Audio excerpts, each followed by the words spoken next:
오늘 우리가 사사기 5장 전반부의 말씀을 읽었습니다. 이 오늘 본문은 여사사 드보라와 이스라엘 장군 바락이 시스라와의 전투에서 승리한 후에 부른 승전의 노래입니다. 1절을 보시면 드보라와 바락은 여호와 하나님께서 행하신 구원을 노래하지요. 그날 드보라와 아비노함의 아들 바락이 이런 노래를 불렀다. 이스라엘 언약 백성의 이 승리는 주 여호와께서 자기 백성과 맺은 언약을 신실하게 지키시기 위해서 친히 싸우신 결과의 승리이지요. 또 이스라엘 언약 백성도 다시 언약의 말씀을 따라서 동참하여 이긴 승리이기 때문에 전능하신 하나님의 그 위엄과 또 신실하신 여호와의 의로우신 사역을 찬양하고 있습니다. 2절 3절이죠. 이스라엘의 영도자들은 앞장서서 이끌고 백성은 기꺼이 헌신하니 주님을 찬양하여라. 너희 왕들아 들어라. 너희 통치자들아 귀를 기울여라. 나 곧 내가 주님을 노래하련다. 주 이스라엘의 하나님을 찬양하련다. 그런데 과거의 이스라엘 언약 백성들의 모습을 보면은 이들은 하나님과 맺은 언약에 무관심했습니다. 그래서 한마디로 오합지졸이라 이렇게 표현할 수 있을 겁니다. 그 6절부터 보시면 큰 길에는 사람들의 발길이 끊어졌고 또 나그네 길손들은 그래서 뒷길로 다녀야만 했습니다. 성에는 온전하게 무장한 용사를 찾아볼 수가 없어서 적들이 성문에 들이닥쳤는데도 방패와 창을 갖고 맞서 싸울 만한 용사가 없었다. 이스라엘의 형편을 이렇게 말하고 있죠. 6절부터 그렇게 기록합니다. 아나스의 아들 삼갈 때에도 야엘 때에도 큰 길에는 발길이 끊어지고 길손들은 뒷길로 다녔다. 나 드보라가 일어나기까지 이스라엘의 어머니 내가 일어나기까지 이스라엘에서는 용사가 끊어졌다. 그들이 새 신들을 택하였을 때 성문에 전쟁이 들이닥쳤는데 4만 명 이스라엘 군인 가운데 방패와 창을 가진 사람이 보였던가. 이스라엘의 형편이 이러했다라는 것이죠. 바로 그러한 때 이 전쟁에 출정하신 분이 누군가? 언약에 신실하신 주 여호와께서 친히 신적인 용사로서 전사로서 출정하신다라는 것을 노래하고 있는 것이죠. 그게 4절 5절이에요. 주님께서 세일에서 나오실 때 주님께서 에돔 땅에서 출동하실 때 땅은 흔들리고 하늘은 물을 쏟아내고 구름은 비를 쏟아냈습니다. 신들이 주님 앞에서 진동하였고 저 신의 산마저 주 이스라엘의 하나님 앞에서 진동하였습니다. 이렇게 주 여호와께서 출정하시자 사사로 세움받은 드보라가 일어나지요. 또 드보라가 일어나자 이스라엘 장군 바락이 또 나섭니다. 그리고 이스라엘의 지도자들과 백성들도 더불어 함께 이 전쟁에 동참합니다. 12절 13절이죠. 일어나라 드보라야 일어나서 노래를 불러라. 일어나라 바라가 포로들을 끌고 가거라 아비노함의 아들아. 그때 살아남은 이들이 백성의 지도자들과 더불어 내려왔고 주님께서 나를 도우시려고 용사들 가운데에서 내려오셨다. 이렇게 노래하죠. 이렇게 언약의 말씀을 따라서 하나님이 함께 하심을 깨닫게 되자 이스라엘 여러 지파들이 이제 용기를 얻게 되고 새로운 역사에 동참하는 모습을 우리가 볼 수 있습니다. 14절부터 보시면 에브라임, 또 베냐민, 스불론, 이사갈, 납달리 이런 여러 지파들 가운데 그 지도자들과 백성들이 이 전투에 합류하는 것을 볼 수 있어요. 14절에 보면 이렇게 기록하죠. 에브라임에게서는 아말렉의 뿌리를 내린 사람들이 내려왔고 베냐민의 뒤를 이어서는 너의 백성이 내려오고 마길에서는 지휘관들이 스불론에서는 지휘봉 잡은 이들이 내려왔다. 또 15절에 이사갈의 지도자들이 드보라와 합세하고 이사갈과 바락도 합세했다. 그리고 18절에 스불론은 죽음을 무릅쓰고 생명을 아끼지 않고 싸운 백성이고 납달리도 들판 언덕 위에서 그렇게 싸운 백성이다. 여러 지파들이 하나님의 함께 하심을 깨달았을 때 용기를 얻게 되고 새로운 역사에 동참하죠. 또 그에 비하면 반면에 다른 측면에서는 안타깝게도 여전히 이 언약에 무관심한 이스라엘 지파들도 있었다는 것을 볼 수가 있어요.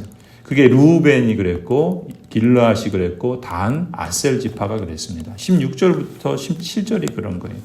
그러니까 이들은 거기 16절 보시면 어찌하여 너가 양의 우리에 앉아 양떼를 부르는 피리 소리나 듣고 있는가. 지금 여러 지파들이 이 전투에 나가서 함께 동참하고 싸우고 있는데 양우리에 앉아서 양떼를 지키며 피리 소리를 불고 있는 이런 지파들도 있었다는 거예요.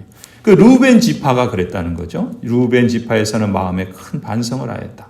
또 17절 보면은 길르앗 지파는 요단강 건너편에서 자리 잡고 있으니까 상대적으로 적들의 위협이 적었겠죠. 그러니까 참여하지 않는 거예요. 또 17절에 어찌하여 단은 배 안에 머물러 있는가. 단 지파는 그 이스라엘 북쪽에 있거든요.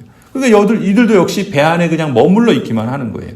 또 어찌하여 아셀은 바닷가에 앉아 있는가. 또 그 부둣가에서 편히 쉬고 있는가. 지금 여러 지파들이 전투에 나가서 싸우고 있는데 헌신하고 있는데 어떤 지파는 배 안에 머물러 있고 또 부둣가에 편히 쉬고 있고 바닷가에 앉아 있는 이런 모습도 안타깝지만 이스라엘 공동체 안에 있었던 겁니다. 이들은 다른 지파에 비해서 왜 그렇게 했는가? 상대적으로 이 적들의 위협을 적게 느낀 것 같아요. 아니면 그냥 자기만 살겠다는 그런 이기적인 생각에 빠져서 자기 일에만 열심을 내는, 그래서 함께 싸우는 전투에 동참하지 않는 모습도 보였던 것이죠. 성도 여러분, 오늘 우리가 이 사사기 5장을 읽으면서 먼저 무엇보다도 우리가 기억해야 할 것은 우리가 하나님의 언약 백성으로서 우리에게는 함께 부르고 찬양할 수 있는 승리의 노래가 있다라는 것을 기억할 필요가 있어요. 왜 승리의 노래가 있습니까? 하나님, 이스라엘의 언약 백성이 싸워서 이긴 승리라기보다는 신적인 전사가 되시는 주 여호와께서 친히 출정하셔서 이기는 싸움이기 때문에 승리의 노래가 있는 거예요. 바로 만군의 주 여호와 하나님께서 우리를 죄와 사망의 권세에서 건져주셨죠. 그리고 생명과 아들의 나라로 이끄신 그 구원의 노래가 우리에게 있지 않습니까? 하나님께서 우리를 구원하신 이 일만큼 놀라운 일이 어디 있겠어요? 이 구원을 통해서 허락해 주신 그 신자가 받게 된 그 복을 아는 것만큼, 그리고 그 복을 실감하는 것만큼 우리를 감격하게 하는 일이 또 무엇이겠습니까?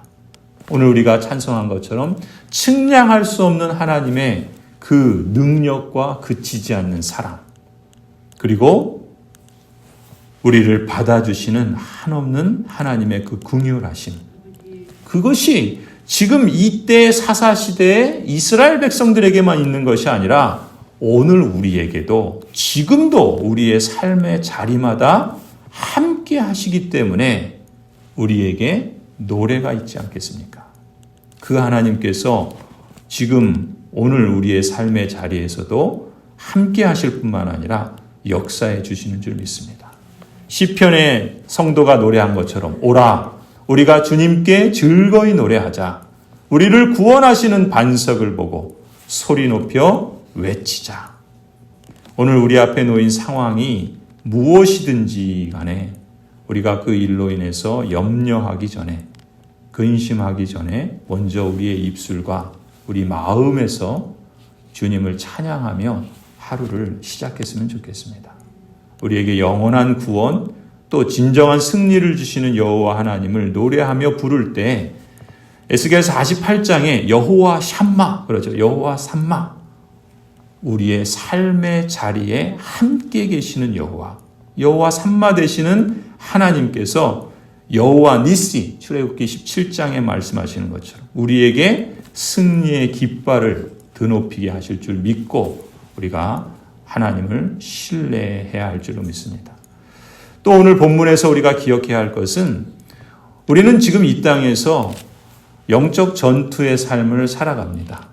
전투하는 삶을 살아갈 때 언약의 신실하신 주 여호와께서 우리와 함께 하심을 우리가 믿기 때문에 드보라와 바락이 일어나고 이스라엘의 지도자와 백성들이 헌신하며 함께 동참했던 것처럼 우리도 그리스도의 한 몸으로 부름받은 대로 하나님께서 행하시는 놀라운 역사에 함께 동참하고자 힘써야 할 줄로 믿습니다. 이 동참하는 것이 복이에요. 그 자체가 복이죠. 반대로 거기에 참여하지 않는 것이 복을 차버리는 것이라 할 수 있어요.